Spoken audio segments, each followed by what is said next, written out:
بلند دھوئیں کی جو لہریں پھیلی ہیں اس نے سوالیہ نشان پیدا کیا ہے کہ دفاعی نظام مضبوط تو تھا لیکن میزائل زمین تک کیسے پہنچے، یہ سوال اب سب سے زیادہ گردش کر رہا ہے۔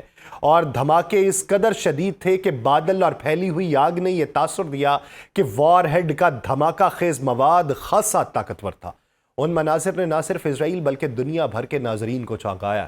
ایرانی ڈرونز کا کردار بھی اس منظرنامے میں اہم بتایا جا رہا ہے، خاص طور پہ شاہد 136 جیسے ڈرونز جو نسبتاً کم قیمت اور سادہ ساخت کے حامل سمجھے جاتے ہیں، وہ بڑی تعداد میں بھیجے گئے تھے، جس کی وجہ سے دفاعی نظام کو مسلسل مصروف رکھا گیا۔ اسی تناظر میں لاگت کا پہلو بھی زیر بحث ہے۔ اگر ایک کم قیمت ڈرون کو روکنے کے لیے پیٹریاٹ میزائل سسٹم جیسے مہنگے انٹرسپٹر استعمال کیے جائیں تو طویل تنازع میں معاشی دباؤ بڑھنے کے امکانات ہیں۔ عالمی تجزیہ کار اس پہلو کو خاصی توجہ دے رہے ہیں کہ جدید جنگ صرف ہتھیاروں کی طاقت نہیں بلکہ اخراجات کی برداشت کا مقابلہ بھی بن چکی ہے۔ دنیا کی حیرت ایک بڑی وجہ یہ ہے کہ ایران کو برسوں سے پابندیوں کا سامنا رہا۔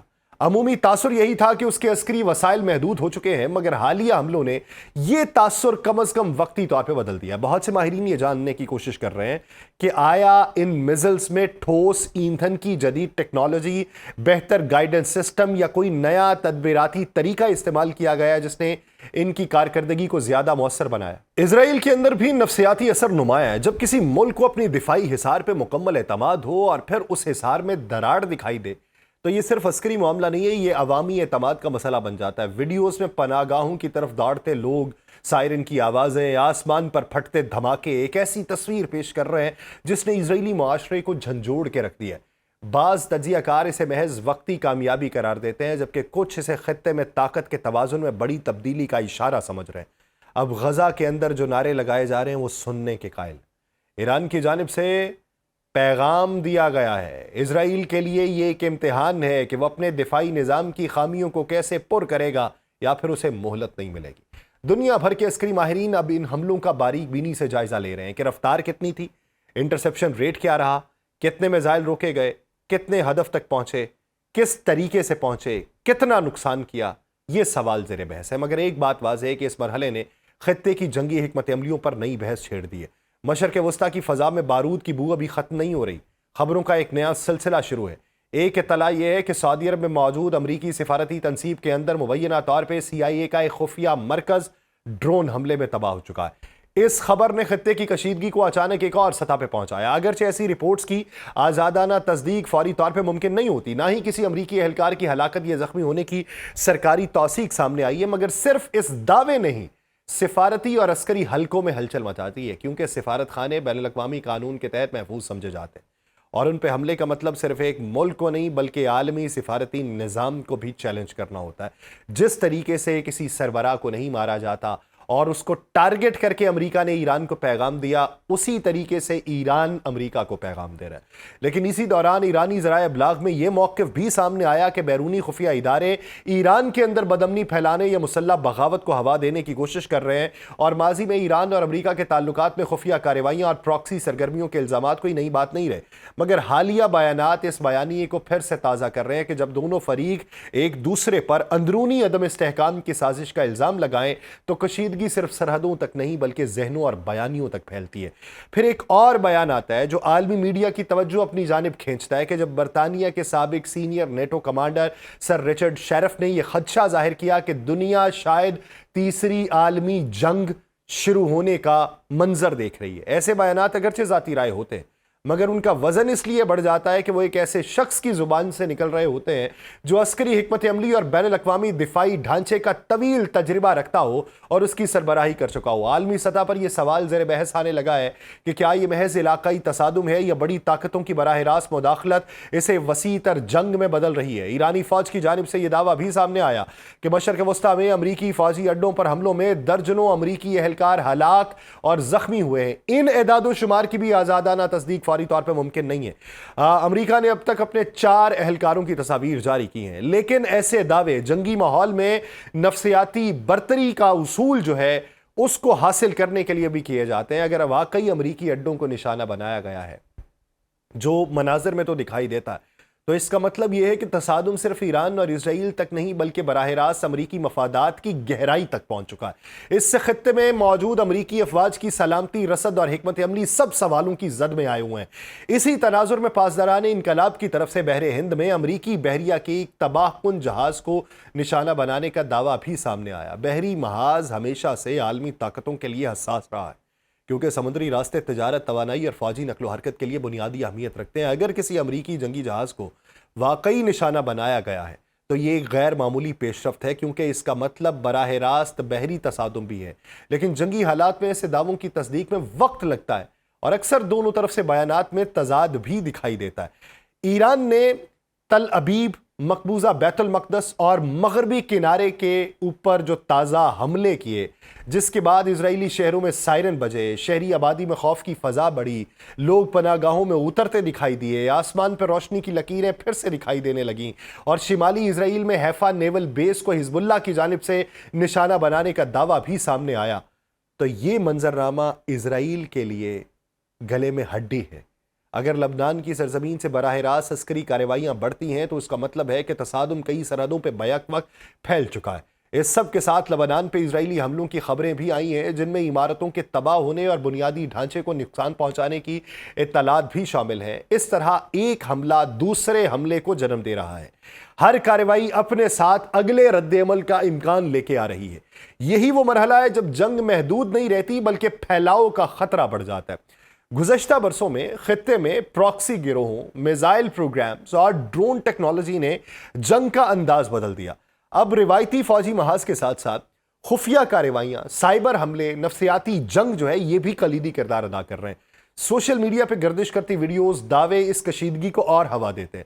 ہر فریق اپنی کامیابی کو نمایاں اور مخالف کی کمزوری کو بڑھا چڑھا کر پیش کرتا ہے۔ اس ماحول میں عام ناظر کے لیے سچ اور دعوے کے درمیان فرق کرنا بھی مشکل ہو جاتا ہے۔ بہت سو نے ان دنوں میں بنجمن نیتن یاہو کو موت کے گھاٹ اتار دیا، اس کے بھائی کو جو ہے وہ بھی نشانہ بنوا دیا، اس کے بیٹے کو اغوا کروا دیا اور اس کو ملک سے باہر پہنچا دیا۔ لیکن عالمی طاقتیں اس صورتحال کو کسی اور نظر سے دیکھتی ہیں۔ تھوڑا سا پرکھنے کی اور سمجھنے کی ضرورت ہے۔ اگر امریکی تنصیبات، اسرائیلی شہر، لبنانی علاقے، سمندری راستے سب ایک ہی کشیدگی کا حصہ بن چکے ہیں تو یہ واقعی ایک وسیع تر تصادم کا پیش خیمہ ہے۔ مگر تاریخ یہ بتاتی ہے کہ بڑے بحرانوں کے دوران سفارتکاری خاموشی سے جاری رہتی ہے۔ پس پردہ رابطے، ثالثی کی کوششیں، دباؤ کی سیاست اکثر آخری لمحے میں کسی بڑے تصادم کو روک دیتی ہے۔ اس وقت خطہ ایک نازک موڑ پہ ہے۔ دعوے اور جوابی دعوے، حملے اور رد عمل، یہ سب ایک ایسی چین بنا رہے ہیں جس کی ہر کڑی اگلی کڑی سے جڑی ہے۔ سوال یہ نہیں کہ کون سا بیان زیادہ زوردار ہے، یہ ہے کہ کیا یہ سلسلہ کسی وسیع جنگ میں تبدیل ہوگا یا کسی مرحلے پر رک جائے گا۔ فضا میں گونجتے سائرن، سمندر میں بڑھتی نقل و حرکت اور سفارتی بیانات کی تیزی اس بات کا اشارہ دے رہی ہے کہ صورتحال معمولی نہیں، مگر تصویر ابھی بھی حتمی نہیں۔ تصویر کے مکمل ہونے کا انتظار ہے۔ مجھے دیجیے اجازت، اللہ نے کے بعد۔